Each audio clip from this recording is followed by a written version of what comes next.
yada. Right now it's at about above 10% dividend. And a lot of people do not think it will be sustained. And that's understandable. Also, the oil market's been hit. Cruise liners, airlines, and even cars people are driving a lot less. They're not moving around. Also, electric cars are kind of taking off a little bit more quickly than I anticipated, or I guess the world anticipated. However, regardless, I still think that Exxon Mobile is a good value buy right now for myself. And I just want to share my thoughts and opinions in this video and see kind of like, I don't know what you guys think. First of all, again, this is my opinion, but also do not take this advice for you, because I'm not giving advice for anybody. I'm just stating my case, why I think this is a value buy right now. So we can look at like a chart. I mean, obviously we're not going to be looking at a chart to buy a value-based company, but I think the chart does say a lot. The chart shows, humans' psychological reactions to price, and that's what I use that for. So using monthly candles dating back information from 1985, Exxon Mobile is at its 2 standard deviations from, just all the price action. Right there, that's interesting to take note. Another thing is we're back from the dot-com crash, kind of 02, 2019, or 1999, around here. We're nearing back those prices at about $30. Price-wise, this thing is mad cheap. And already we're going back to about where the crash happened, back here, $30. This is a good value buy. Right now, my average cost is $43. I'm down like 25%. However, now that I said, kind of bad things, we identified a bunch of, where the price is, just bad aspects of the company and the environment that ExxonMobil's facing. Why would you be buying? And I think it could help if we look at, numbers, charts, numbers as opposed to charts, or price action points on charts. So this is, again, I already did a video on this discussing Exxon Mobile, but this last 10 years of data, 9 years of, just their company. This is March quarter, end of March quarter. This is the end of June quarter, sorry. And we're just looking at their balance sheet. One thing, I listened to some interviews about oh my gosh, I forgot the guy's name, the CEO, and basically he is very confident that ExxonMobil will be able to sustain this like global event. I mean, he thinks this not because of the health of the company as well as how they're adapting to the change. I highly recommend just listening to interviews with him if you're interested in more, because that will provide more value than what I can say here and try to recite what he's saying. Right now, I just want to take a look at the PE of ExxonMobil, or where it was 19, about 20, right? It's at a 10.5% dividend. This company, again, has not lowered or has continually raised their dividends for 25 plus years. Now, again, they might not do it again.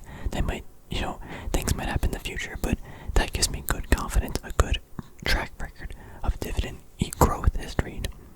I really quickly, I want to look at their PE historically. Historically, the PE is anywhere from 11, 8, 13, 20, 40, 18, 20. So right now, it's still, I guess, valued relatively decently from a PE point of view, but honestly, again, these numbers right now are not fudged, but they're just interesting.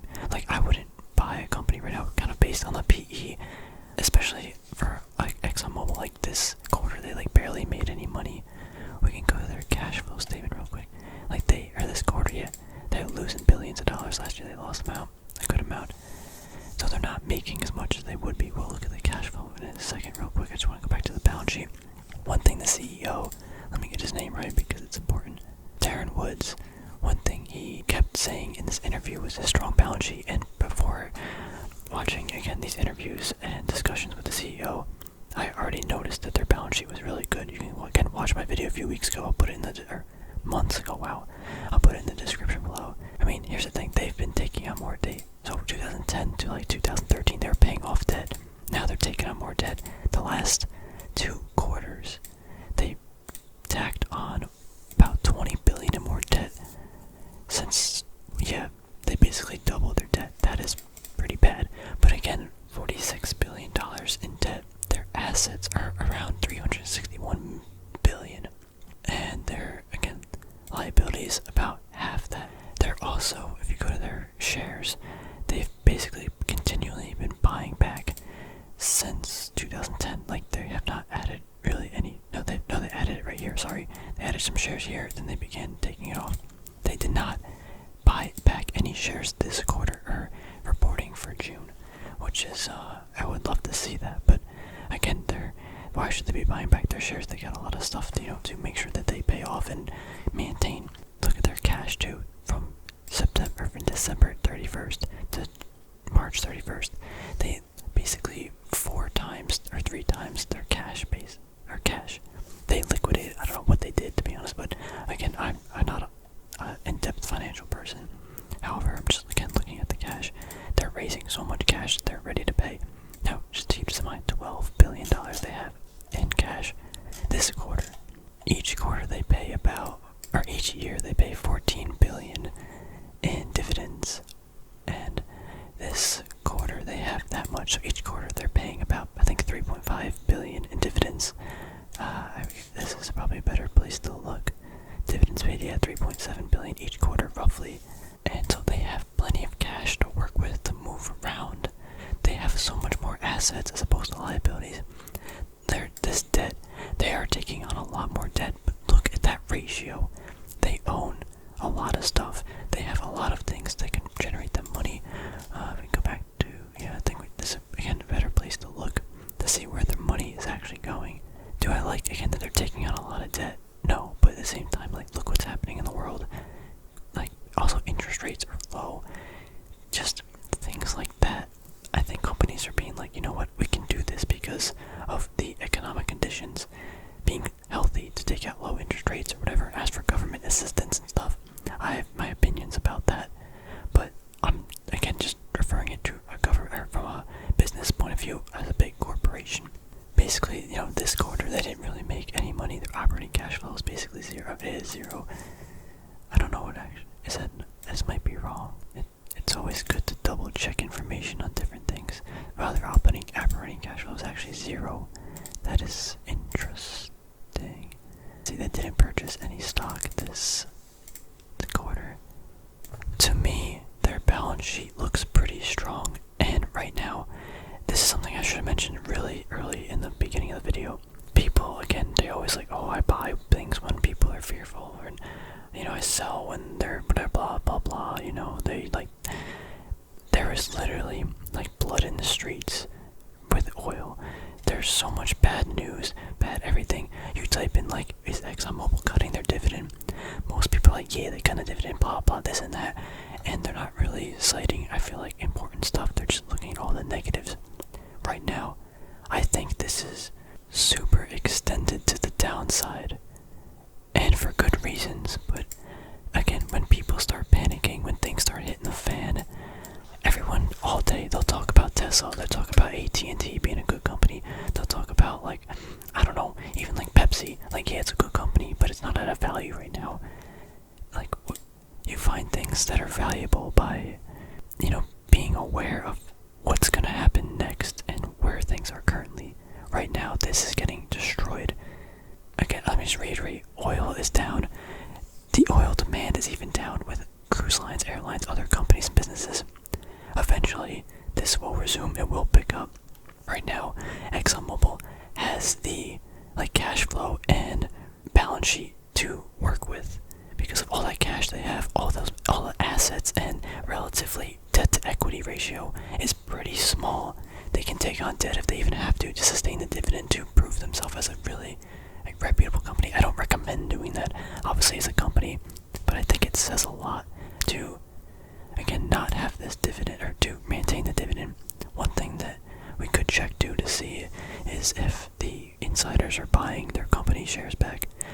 This I would do in my own time, to be honest. I could just go to the SEC website. There's a lot of personal information about literally locations and names of people, and it's like, I'm not showing any of that in a video. That's just not the type of content I want to exploit, or you know what I mean? That's just rude in my opinion. But $30 for this is so cheap. This might be another not 2 years, but months of just, bad news, whatever. They didn't cut their dividend back here, which is important. Because here's the thing, too.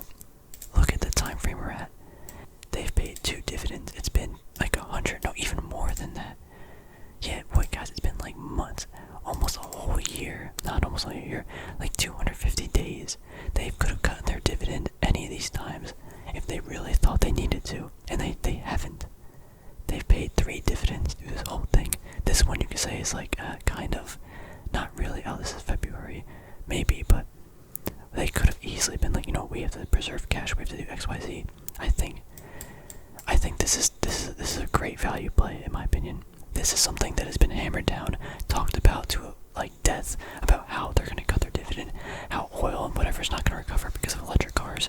Electric cars, yeah, they're great. They have their place in the market, but there's not electric planes, there's not electric boats. A lot of people around the world do not have access to electric vehicles. They are just barely getting access to gas. Also, it's an energy company. It's not just an oil and gas. Maybe I'm getting ahead of myself. I think when they announce their next dividend, they're gonna just raise it by like a penny. I bet you.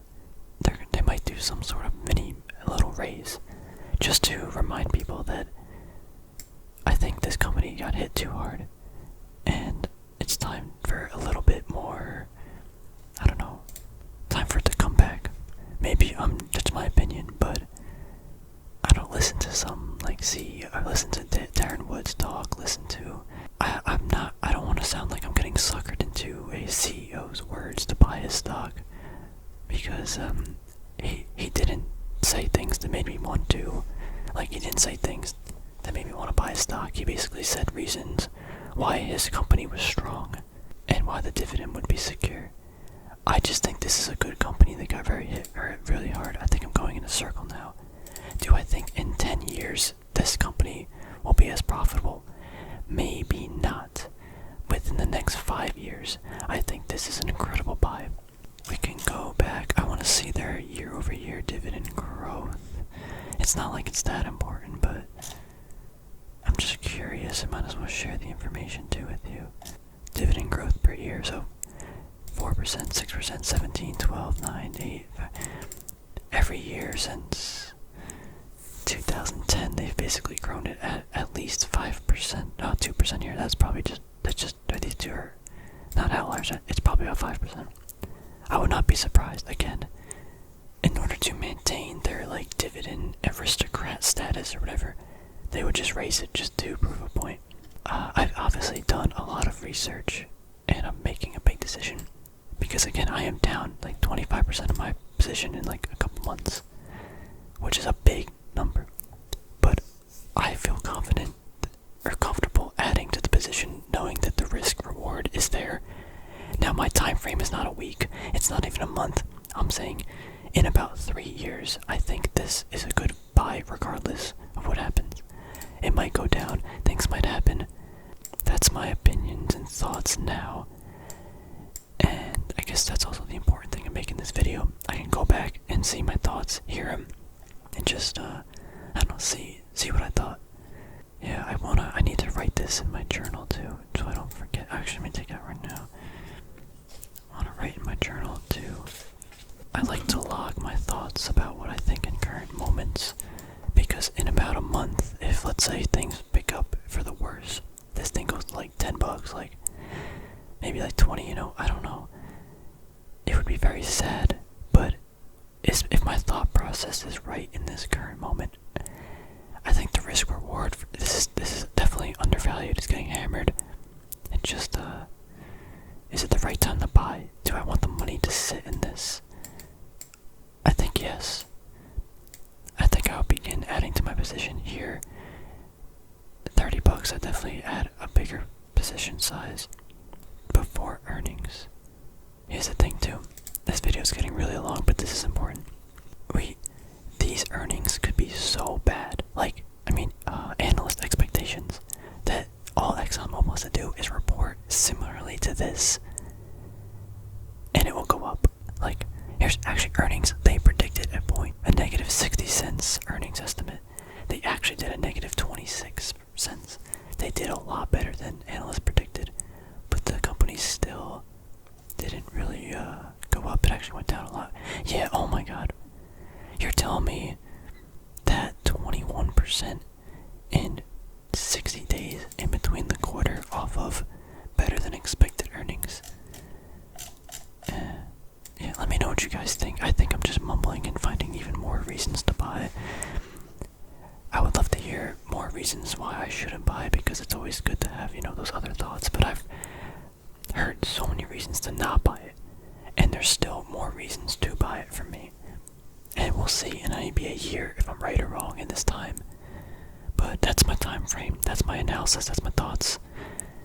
And we'll just see what time does, Thank you for listening and watching, and as always, I really appreciate you watching and listening to the video. I'll see you guys in another video.